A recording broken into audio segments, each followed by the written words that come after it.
Yeah, I think the biggest thing, I'm a big fan of, sort of Socratic methods. There's always more questions to ask. And as I've told my kids, the most important word in the English language is why, because you can always peel it back a little further. But again, in Paradise Found, think about why are there so many different deities if there was truth in them? Because if you think of math, if you think of physics, conducting math happens the same way in the Middle East as it does in the EU. Physics, the speed of light, chemistry, and many of the sciences are actually, you come up with the same answer regardless of the faith. But when it comes to a deity, you have different flavors. We're here with my buddy Steve Chinelli. I got to say, it's the third time he's on the show now, and it's always an interesting conversation. If you like what you hear today, feel free, go back, watch the previous episodes.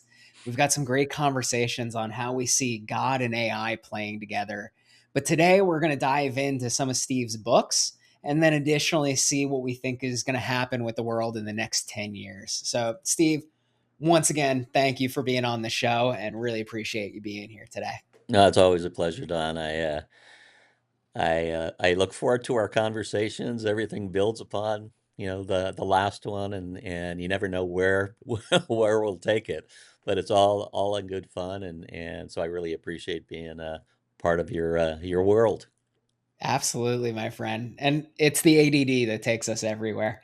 Um, all right, so here, let's start out with the books because I want to lay Sure. the foundation for what you've been up to. I know that the next time we have you on the show, I'm sure that we're going to have, a nice like published date or something else to celebrate hmm along those lines. But what got you interested in writing these books, and then what are you conveying in these stories? Yeah, it's funny. As you know, I'm a banker by background, and played with numbers mostly as opposed to words. But a number of years ago, I ended up writing a kid's book uh, back probably 10 years ago. And that was sort of a homage to Dr. Seuss because my kids love Dr. Seuss books and they actually memorized every single word of them, which was pretty impressive. And so I put this book together, Slamina, which is animal spelled backwards. And it's all written uh, in the same cadence, in the same verse, rhyming verse as Dr. Seuss books. Okay. And so that was fun. That was published, and then a handful of years later, in fact, just oh, a couple years, I was thinking of doing another children's book using pasta shapes as the characters. And so that I get started in that, but then that morphed into what is now called the Book of Pasta, which is more of a food philosophy book, which really is a recognition of Italian cuisine or Italian food culture. And so it's written in a sort of a biblical cadence. In the beginning there was egg and flour and water and so on and so forth, and it looks at the reverence of Italian food in terms of the growing of San Marzano tomatoes to the grains that are used in pasta and so on. It also goes into the magic of the cooking, the preparation, and then of course all the way through to the table and the settings and so on. And so it's really a food philosophy book, which I think is, timely because as you may know, Italian cuisine just received the UNESCO recognition of being a heritage element, the first cuisine, national cuisine that UNESCO recognized. And so the timing is pretty good. That was done in December. So the book is again a food philosophy, the honoring the culture, honoring the cooking, honoring the preparation, and then it's a play off of old world and new world.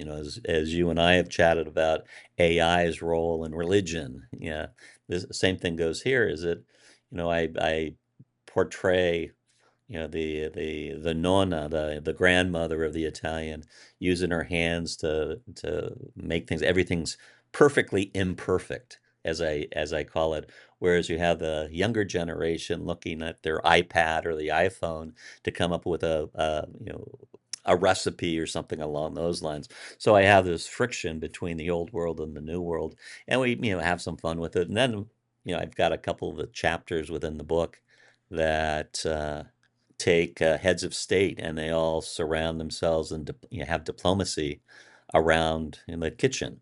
They from Putin to Trump to Macron to whoever.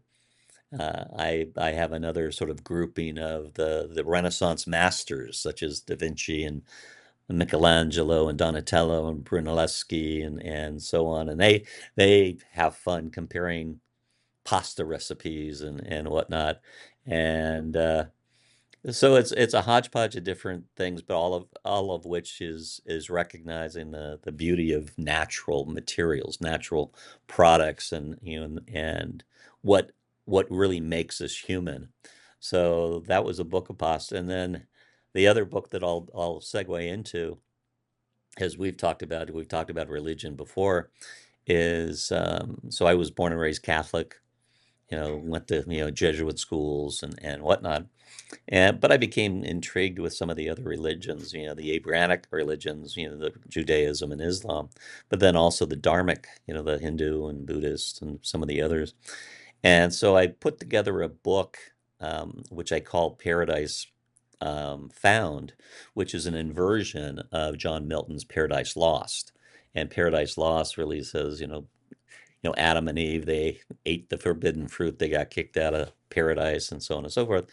And I invert that to say, that was not necessarily the abdication of paradise or the removal from paradise, and Eve was, challenging God. It was actually, from an inversion standpoint, I view Eve as really a philosopher, the first philosopher, where she chose inquiry rather than obedience. And so, um, and you can have the serpent in the mix as a truth teller, saying if you eat this, you will know good from evil. You'll be like God, but you'll know good from evil. And so Eve actually becomes the first philosopher. And so I take that as a beginning, and then look at organized religion and actually create a 12 pillar scaffolding to conclude, and hopefully it's done in a articulate fashion, to conclude that religion is really man-made. It's not driven by revelation, and there's 12 different points of evidence that suggests that. And one of the things that was really intriguing to me is that man's been around for 250,000, 300,000 years. Why is it that all the major religions, um, all the current religions, I should say, all were created within about a 1,500-year period, back around 1,500, 1,200 BCE, before the Okay. Common Era. So you had 270,000, 280,000 years of no organized religion. You had polytheism. You had you know thought that Thor was tossing lightning bolts, and that was the thunder, and so on. And science basically removed that. But if you look back in history, it's called the Axial Age. It was a gentleman, uh, uh, Jasper, who basically said, yeah, it's really interesting that all the organized religions that we currently work with were all created within this short time frame. And what I do is assemble again, evidentiary scaffolding to understand why that happened. Why did it happen during this particular period? And you have things like the agriculture community was building.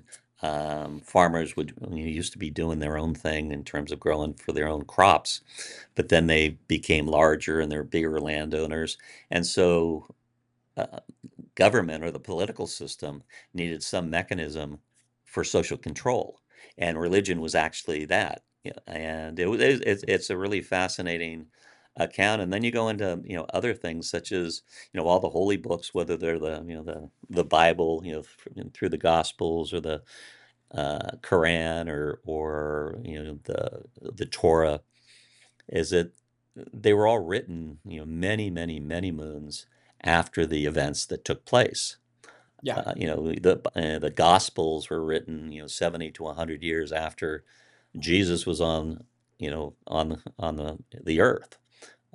You look at the Quran.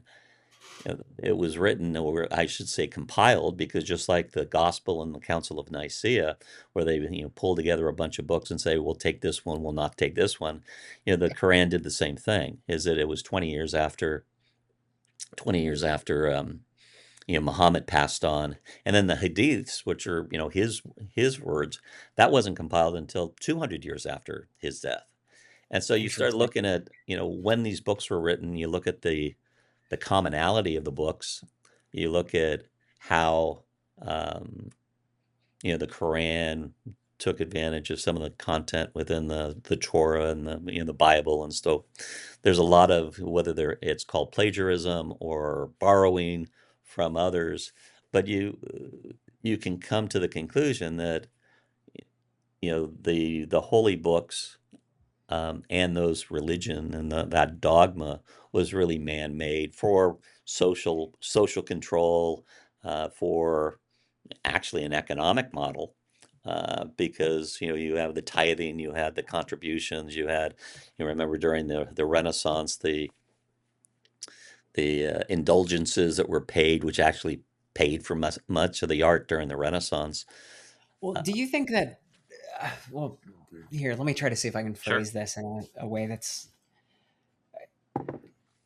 Is it possible that maybe we've had, this set of religions and this set of spaces that we go into as far as that spiritual vibe? Because maybe religion only has a 2,000 year shelf life or a 4,000 year shelf life in regards to it actually holding weight in the world that we have today.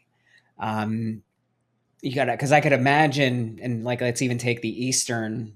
philosophies and religions with this as well.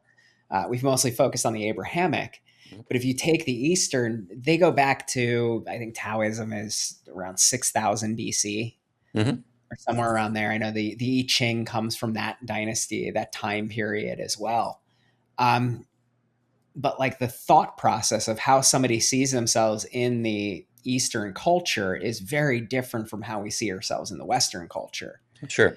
And is it maybe that like after a period of time, like the word ends up getting, I hate to say stale, but that it no longer kind of like holds the same essence that it did before, or like our view and relationship of God and that paradigm can shift as well. I, Yeah, there's a segue. There's certainly a difference between the Dharmic practices and the Abrahamic practices.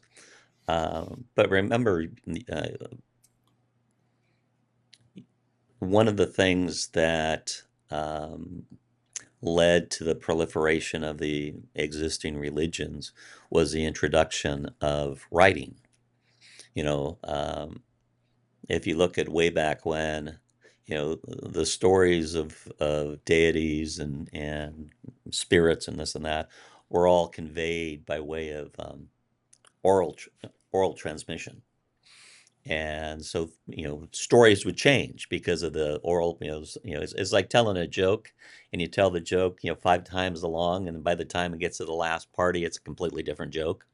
And Yep. so that's, one of the things that has taken place is that you had a lot of the religions, a lot of the faith had been orally transmitted, and things would change. And then all of a sudden, writing, certainly in Asia, but then even in the Middle East, is that writing became prevalent in the 1,000, 1,500 BC, and you went from oral transmission to the catchphrase is "it is written." Now you have definitive.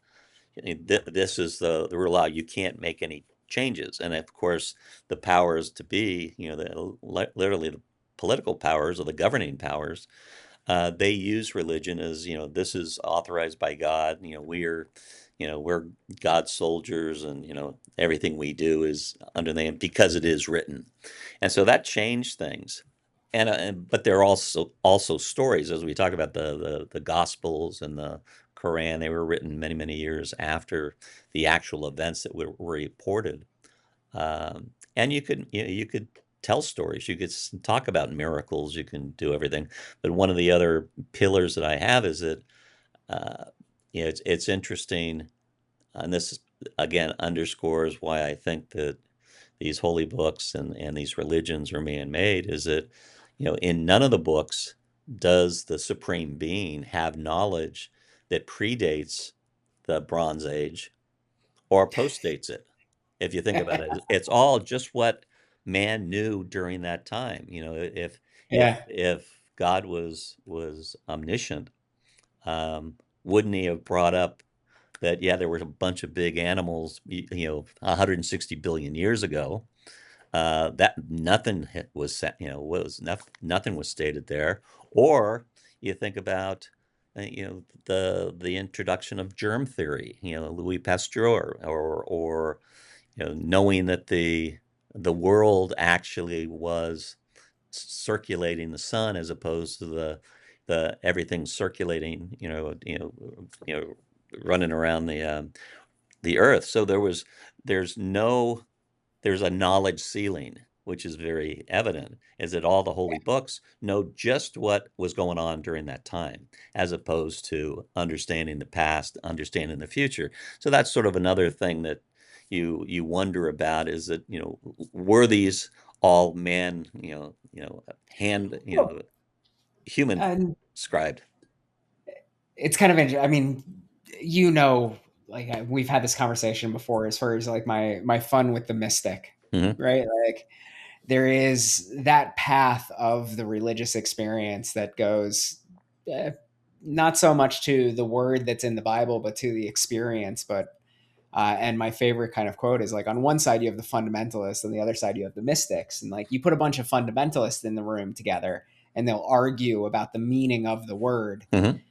and that's like right there written. And then the mystics will get together and they'll go, it's all love, and they'll have a great old time, right? Hmm. Like, Sure. but one thing that has come across in many of my like travels is that if anybody is channeling or like has that experience of feeling like they're in that state of flow and they're driving something that feels like it's connected to their higher self or a Hmm. different source, is they're all talking to the same entity, is the way that they describe it, but it's always filtered through themselves. Hmm. And so your experience, your interaction, the life that you've lived has a filter on how it actually comes out. Sure. And I've noticed that like there's an interesting guy out of Russia. He's a former physicist who ends up in, I don't know what the course of his work was, but it was over a period of time, writes a 700-page book called Reality Transurfing. It is basically law of attraction written from a physicist point of view. Hmm. And it's very interesting because it's a book about that space, Hmm. and it has this application of like, hey, it's not just you in here, but how does other consciousness relate to it, and it gives that expression to the entire thing. And then on the other side you have like the law of attraction, or Esther Hicks, Hmm. Abraham Hicks, channeling Abraham.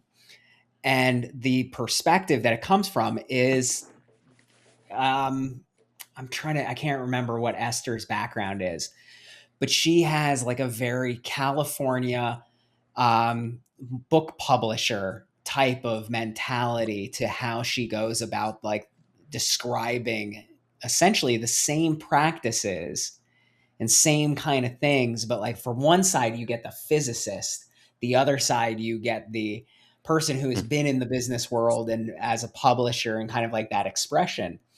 And so it is just fascinating to hear how that plays out. But I also love how, like in Paradise Found and also in the book of pasta, like you've taken these different personalities and put them into situations that uh, kind of come with a little bit of levity, but very serious conversations that go along with it.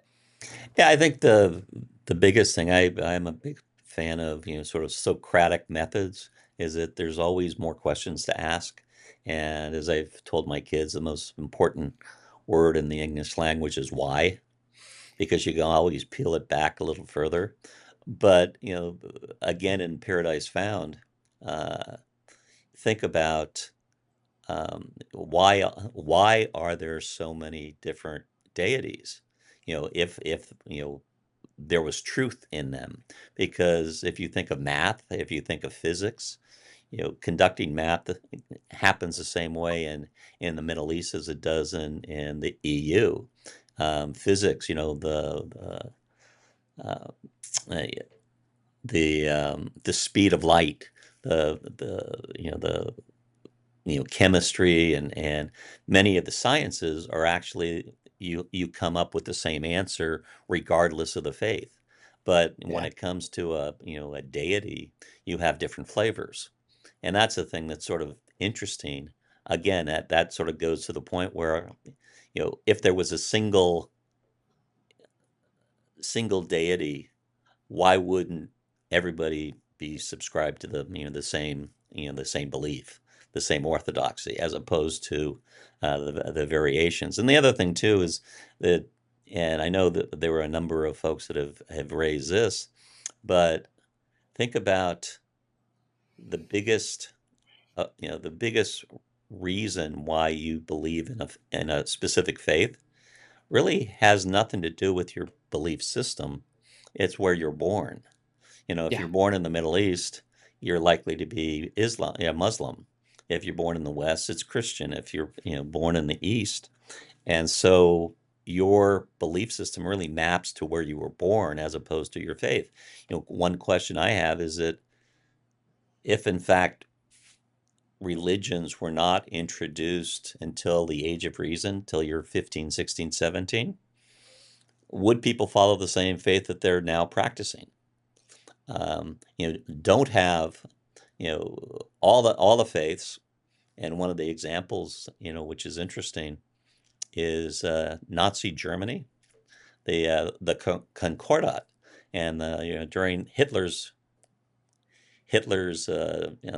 reign, he partnered up with the Vatican, and the Vatican provided support as long as the Catholic Church got to teach Catholicism in the schools, and that was the Reich Concordat. And Okay. so, you know, the and that's one of the things that you find is that even in the Islam community, the Jews, and so on and so forth, is you indoctrinate the kids very, very early. That's part of the business model, is that you get them early. So it's before they have the age of reason, and probably 98% of your belief is based on where you're born. It has nothing to do with divine guidance or revelation or whatever. And so you start breaking this stuff down, and you go, yeah, there's a lot of non-revelation that drives religion. And that's the Yeah. thing that I wanted to, well, two things I wanted to convey is let's indict organized religion for some of the challenges. But one of the other things that religion does is saying you know you're you're born broken, and you don't reach paradise until you die. Why is that? Why not view, and this is why I've inverted the paradise lost and paradise found. If you appreciate nature and you appreciate Baruch Spinoza's view of nature is God, God is nature, then all of a sudden you have an appreciation for we're living paradise right now, because there's no Absolutely. there's no certainty that there is an afterlife. So why do you give up? Why do you become a supplicant? Why do you become obedient? And if you think one of the little vignettes that I tee up is, if you think of folks on their deathbed, and there was a study done by Bronnie Ware, and she interviewed, I don't know, dozens and dozens of folk on their deathbed. And you ask, what are your regrets? No, none of them said, I wish I was more pious. I wish I went to church more. I wish I, said, 5 Hail Marys and 10 Our Fathers every day. It was, I wish I spent more time with my kids. I spent more time with my loved ones. I went to this place to enjoy. It's all about living more richly when you're alive, as opposed to, getting into the pearly gates and, having to be overly pious to get there. That those responses don't come. The regrets are about living larger, living more fully. And so you start looking at some of this stuff, and again, religion is one of these topics that can be, highly volatile and very, very personal. And so what I attempted to do in this particular book, which ties again into the Paradise, or rather Book of Pasta, is really appreciate the power of nature and the beauty and the majesty of nature. Same thing with the first book, Slamina, which is the kids' book, is that you're looking at animals, and their ability to do certain things and how they exist and this and that. So, my sort of the through line, or the philosophical arc that I have, is really appreciating and enjoying the here and now, that we are in paradise now. Paradise is not lost. Paradise is found. You just have to look for it, and you just have to see it, under your feet. You have to see it in the holding of your kids' hands, providing a great meal for family, and sitting and having a 6-hour dinner or whatever, and just jibber jabber and whatnot. So it's tries to remove and sort of undermines the theory, if it is a theory, that all the religions are supernatural, and we should pursue those. We really, the only life we really know about is the one we currently live. And why not only just understand that, but embrace it, you know, Absolutely. because you never know when tomorrow won't show up. So, again, my view. So it's been sort of a fun exercise to try to describe some of these philosophical journeys in different flavors. And so, I've got a couple different, follow-on books I'd like to do, but in the same vein, is really looking at appreciating the here and now. And you know what, I really enjoy what you've said around, we are in paradise now. When you look at nature and you look at everything that we've been kind of surrounded by, there's no need to hold out for that promise of Hmm. the promise of heavens in the future, when you can experience that today.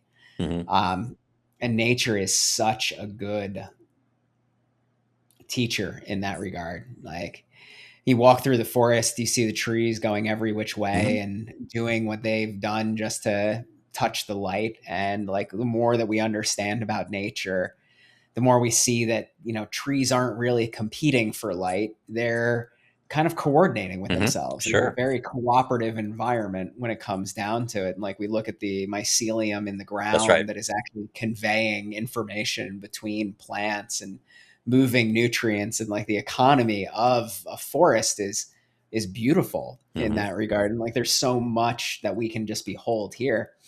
The one thing that I would like to add to that as well is, in Hinduism, Hmm. they talk about three different layers of reality, Hmm. and like, or of your spiritual existence. And the first layer is uh, the dreamed dream, right? So either the mystic touch, or the kind of like the experience that you have in dreams. And then the next layer above that is the dreamless dream. But the highest level of spiritual experience is the waking dream. And Hmm. so it's the experience of everyday life, of being out here and doing the things that we do, and like being aware of that and present for it. And so I Hmm. think you're hitting on some things that, like, one may not have touched so much in the Abrahamic side, but there's little tidbits of it in the Yeah, the on the interesting thing, Indian subcontinent. your point prompts a thought, is that one of the other characteristics or practices of religion is suppression, the suppression of knowledge. If you think about Galileo, Copernicus, Da Vinci, folks that invented things or saw things, heliocentrism, um, the church wanted to kibosh those, and in fact excommunicated many of the brilliant thinkers of the Enlightenment and the Renaissance and so on, because it conflicted with the dogma that these scientists, these brilliant intellects would come up with. And finally, science proved out that these guys were right, and so the churches, the religions basically had to step back and find a way to integrate what now is proven science into their message. The You brought up the dream sequence. Uh, Probably the last, because of science advancement, it's probably the um, uh, last area of religious control is the discussion of the soul and the subconsciousness and so on, and but now we have neuroscience, and we have it's not just cosmology, it's we're really looking at how the brain works, the dopamine levels, the serotonin levels, the and does the brain shut off if someone dies, and they've proven, yeah, the the energy within the brain does you know does run out. And so is that, and now they can prove that it's not as though you know, the the the last breath you expire and the soul goes somewhere else. Is that they've really looked at the neuroscience of it. And so that's sort of the last bastion for religion, to say, yeah, we'll still stick with the soul and that part of the equation. But even science is delving into what creates. In fact, you can create near-death experiences, artificially. Yep. And then of course, we've talked about psychedelics. How whether it's psilocybin or DMT or other things affect the mind, and how it relates to things. And so it was an interesting exercise. So in the Paradise Found, there's 12 pillars of evidentiary support for why my belief is that they're all man-made. But that doesn't undermine the benefits, because major religions have contributed hugely to society, from social constructs to art to writings and moral values and this and that. It just, what I'm trying to do is sort of remove the supernatural aspect out of it and just look at the benefits of religion, but don't, it's one of the little lines I use in the book, references Christopher Hitchens, who was one of my favorite authors. I didn't necessarily agree with everything he said, but he was just so erudite and so articulate. It was always fun to read his stuff. And Yeah. he was certainly a big atheist, for the last 10 years of his life. And one of the things he said is that you can play with your toys. And they're talking about religion. You can play with your toys. You can play with your toys at your own home, but you don't, you can't make me play with your toys. And so it really is, religion should be something personal.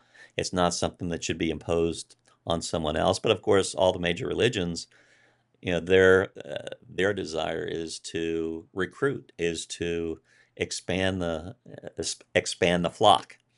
And that's one of the reasons why I keep saying that it'd be interesting to have an exercise where religion is not introduced until the age of reason, so someone can make an objective decision as to what they want to believe. How many? It'd be interesting to see, how many people at 18, if the first example was there a virgin birth? Was there a resurrection? Will they say, oh, well, yeah, I believe in that? Or would they say, because of a scientific approach, saying that can't happen? So again, introducing Well, religion at a later stage, it would change the dynamics of the. yeah, but I got to challenge you on this one Okay. because if you look at like Einstein, Born, like the great thinkers of the Hmm.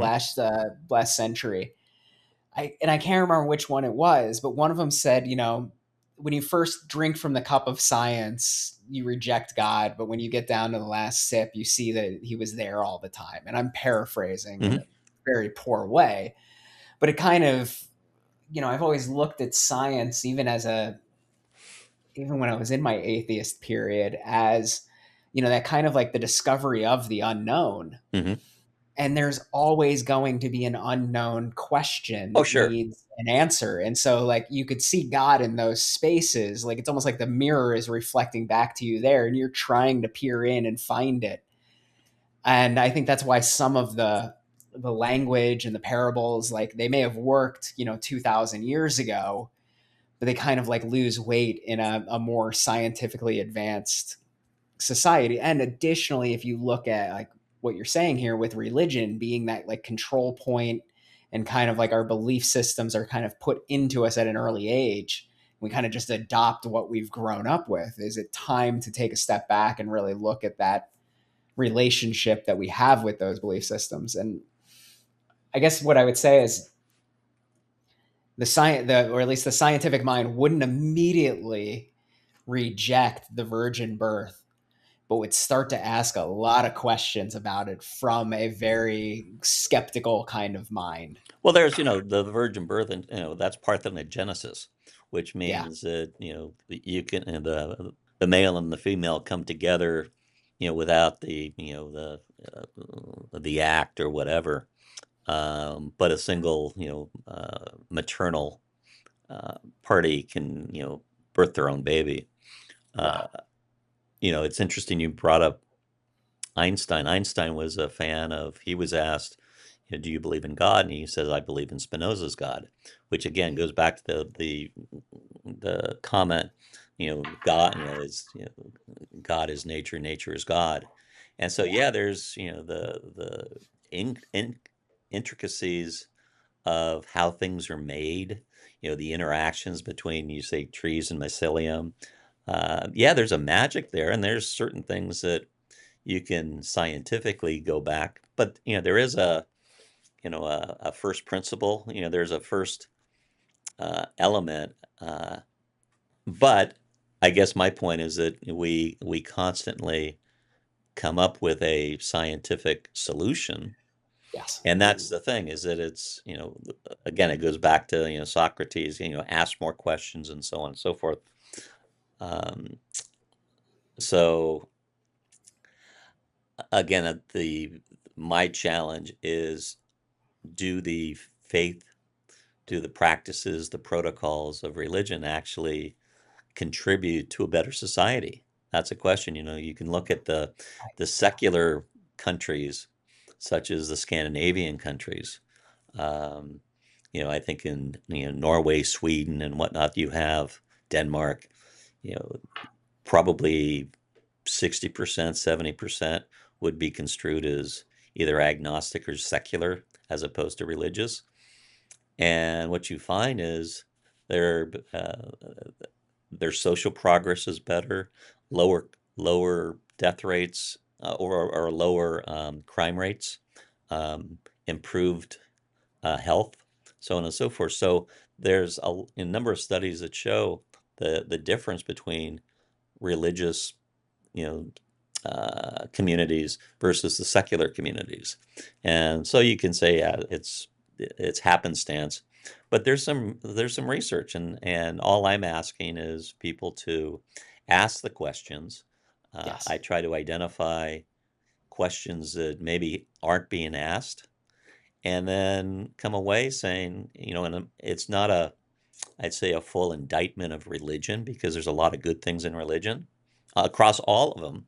But when you get into overstepping the bounds and changing moral behaviors and ethics, heck, would the golden rule precedes the all the holy books by thousands and thousands and thousands of years. As we said, Yeah. it was 2,000 years ago, or three, 2 to 3,000 years ago, that all the major religions were around. Well, the folks. In fact, I put the handprint of the Sulawesi, um, in the Sulawesi, Indonesia, uh, cave. It's a cave art, and this was though the cave art was done about 45,000 years ago. This is well before the book of Genesis and Adam and Eve came into being and whatnot. You know, can we and should we conclude that anybody that was born before the book of Genesis that talked about the 7 days of creation, they were bound to go to hell because they weren't saved. They didn't, but they didn't know. And so that's the question, is that you've got probably 97, because of just population. You probably had 97% of the world's population forever preceded um, preceded in the book of Genesis and its writing, and the I discussions of Adam and Eve, and so were they all Oh, born in I sin? think that question did get asked to a pope at one point. Uh-huh. Because I heard a joke about this, and this is probably a really terrible source of information as it being a Okay. joke. But basically, the Pope was asked that question of like, hey, if you don't know about Jesus, do you go to heaven or hell? Right? Like, because if you haven't had the opportunity Sure. to learn about him, then, is how could God hold that against you? Hmm. Kind of space. And I think the answer was that if you haven't heard about Jesus, then you couldn't have accepted him. So therefore, you are going to heaven is the path that you're on. Hmm. At least this is the story that I heard. And then the next part of it was the next person asked, "Would you like to hear about Jesus?" Is like, "No, no, thank you. I don't, because otherwise I would have to, accept him, and then I would be bound to the whole heaven hell thing. But if I don't know about him, then I'm kind of in an okay space." Yeah. But like, yeah, I think that's Oh yeah. probably Well, one of think the about most it. You've got relevant. you've got about 2.5 billion Christians in the world. You have 2.2 billion Muslims in the world. Yeah, So, to your point, do the Christians believe that, all those Muslims are going to hell? Conversely, do the Muslim population, do they believe the 2.5 billion um, Christians aren't going to reach nirvana or reach paradise or whatever? Is that it exactly. just, and then you got the Jews, who are the, supposedly the chosen people, and Yep. not neither the Christians nor the Muslims believe they are the chosen people. And so it goes back to the conflicts, the inherent conflicts and the contradictions, that if in fact there was a supreme being, much like math, much like physics, much like science, shouldn't there be a single answer as opposed to different flavors? And that's a thing that's in observation. It's an interesting thing. It reminds me of a an essay that I saw, and it's comical, but it's basically is on the question of whether hell is endothermic or exothermic, Hmm.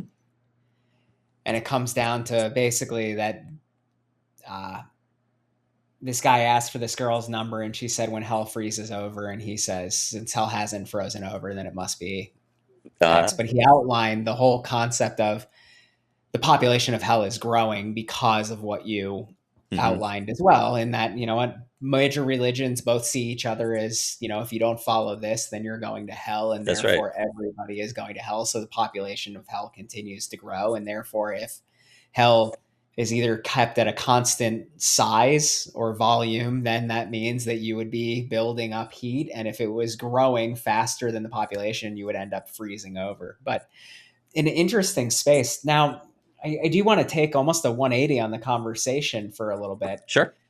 and kind of figure out like what we're in a tremendous time of change. I think people have been turning to religion as like a little bit of something to hold on to in Hmm. that time of change.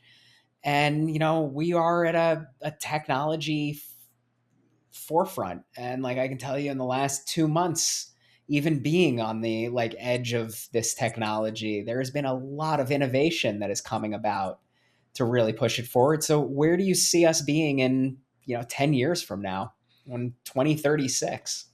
There's going to be, again, a lot of changes in terms of, as we were talking before we got online here, uh, how humanity is changing. Is AI good for humanity? Certainly, we get things, faster and more comprehensively in this and that. Do we lose the power of inquiry? Do we undermine man's humanity because we're using too much technology? I think if you look out over the next 20 years or so, the demography of the world is shifting and the practices are shifting. You've got the Western civilization that from the U.S. and Canada and the EU and whatnot, uh, had been technology leaders for a long time. Well, you've got other parts of the world now leading in technology, and you've got you look at places like Africa, you know, though there's got to be some development. They're sitting on so much natural resource that's going to make them very, very formidable. Plus, they have a huge the huge population, much more so than China or even India, and so you'll see technology uh, change the landscape of a lot of areas. And the other thing on the demography standpoint, well, on the demography is what I also, not to go back to the book, but the move towards theocracy in different areas. You've got the Islamism going on, and in Europe, the Muslim community is growing. They're having a lot of children and increasing their population and their influence. Same thing goes in the United States, but the U.S. has got the Christian nationalism. There's a move towards a more theocratic state. Christian in the West, Sharia, through the Middle East, and so the populations are going to shift, and will those populations change the moral character, the ethical character of the areas that they're populating? Technology, I think, and then you've got more the technology transfer across so many different countries, both friendly countries and not so friendly countries.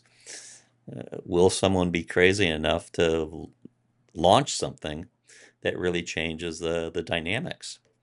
Uh, and there's you look at Trump now, regardless of what you think of Trump, he's ruffling feathers. He's doing Yeah. things for the benefit of the country. At the same time, he's pissing people off. And how does that bode? We talked about a paper I did some time ago on industrial policy in 2030, and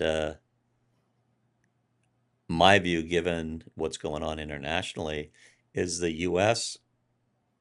sort of has to come off its hegemonic view of itself and be one of many, as opposed to being the top dog, having the U.S. dollar as the reserve currency of the world, and so on. Is it? I think there's the BRICS contingent, as we talked about,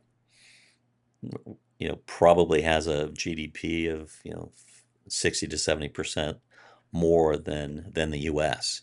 So their power, economic power, is pretty significant, and plus they've got a consumer base which is far greater than the U.S. because of the population, and so you've got a lot of demographic moves that Yeah. are going. In fact, there was a lot of concern, as you probably remember, about a population explosion, and that's one of the reasons why China went to a one kid uh, practice But now you've got many of the countries, certainly in the West, the U.S. as well as the EU countries, their death rate is exceeding their birth rate. They don't have a replacement level, and so Yep. all of a sudden, the power, the impact of immigration is becoming more and more pronounced.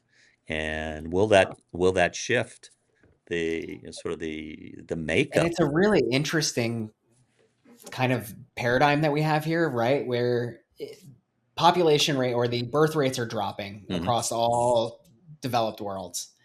Um, Immigrants have typically been that kind of like replacement because Hmm. most economies, the younger generation supports the older generation kind of thing, or like Hmm. takes over the reign. And most social safety nets require population growth in order to Sure. continue support, right? Hmm. So when we get to this inverted population kind of like chart where we're now more retired than we are working, it creates a burden on that like population that's working. And at the same time, the only way that you can change that is either through having more kids, which is a 30 to 50-year plan, Hmm. or importing people. Sure. And the United States and most European countries are in a benefit of it's easier for them to import people because it's an attractive place to be.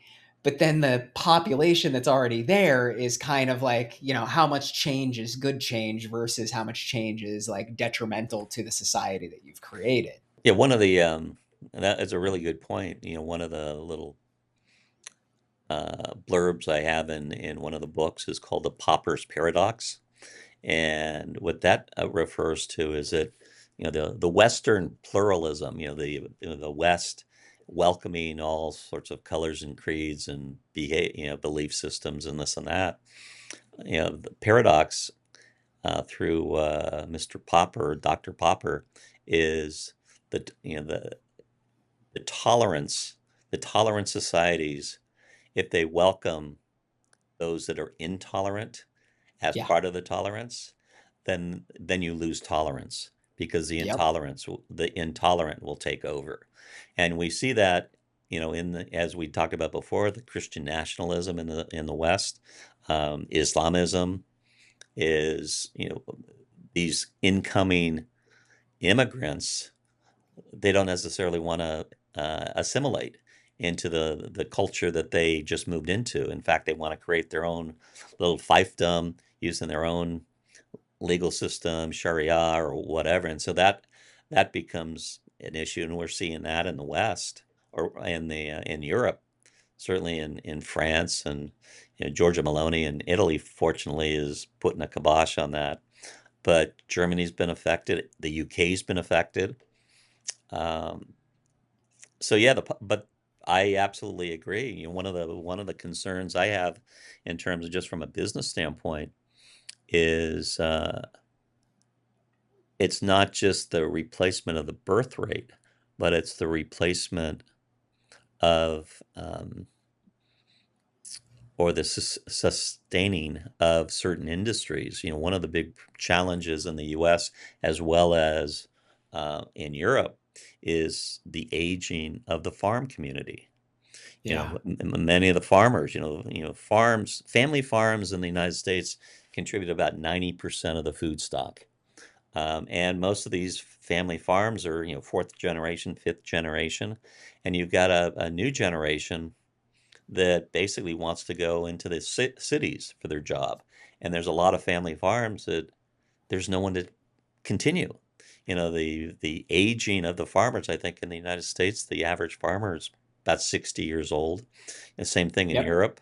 And there's no one to pass it on to. So either the farms are, getting compressed, they're selling out. You've got real estate developers coming in and picking up these big swaths of rural property. What does that say about the production of food going forward? Is that we need farmers. One of the things that you had mentioned in the United States, if we didn't have the immigration along the border, how would a lot of farms, continue to harvest because a lot of the farm workers are immigrants, Yep. and they play a very, very important role in the ag sector.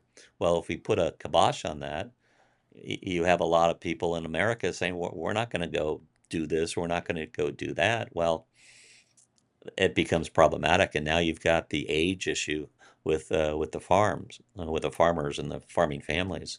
So there's the demographics changes, and to the point that you raise, what does the world look like in 30 years? We can talk economics, we can talk about science and technology and this and that, but there's going to be some big demographic shifts, and that to me is going to cause or be a precipitant to a lot of things, that good and bad, that we have It's to going to contend be, with. I think it's definitely going to be some interesting times. And just looking at where we're at, I've got to ask you just one more question. And Sure. I think, you know what, let's leave it at this. What's the one question that the audience should be asking themselves as they prepare for the next 10 to 30 years? Let's see. For the next 30 years, certainly we could talk to technology. I think of the big question that I have from a personal standpoint: where do you really want to live? Because things are changing. I think I shared with you, I just got my Italian citizenship, Yeah. and the my EU passport. To me, having dual passports is very strategic, because there's a lot of folks that just have the blue passport, just the US passport, Yep. and very concerned about traveling. You think about what's happened over the last week or so, 10 days in Mexico. you know, the U.S. government said, don't show people your passport because you don't want to represent yourself as American because of the drug cartel issue that's going on. So I actually think that the U.S., which has always been, you know, sort of a stalwart, good guy type thing, is that there's more frenemies now. You've got friends, Oh, but yeah. they're also enemies, and I think that is going to continue. And there's going to be a lot of jockeying for position between the BRICS contingent, through an expanded OPEC, through other uh, cohorts, and there's going to be some unsafe zones. And so my sense of things is there's a lot of people. In fact, I had a conversation just the other day with folks, and literally 7 out of 10 people said, yeah, they're looking to um, move into a different place than where they are now.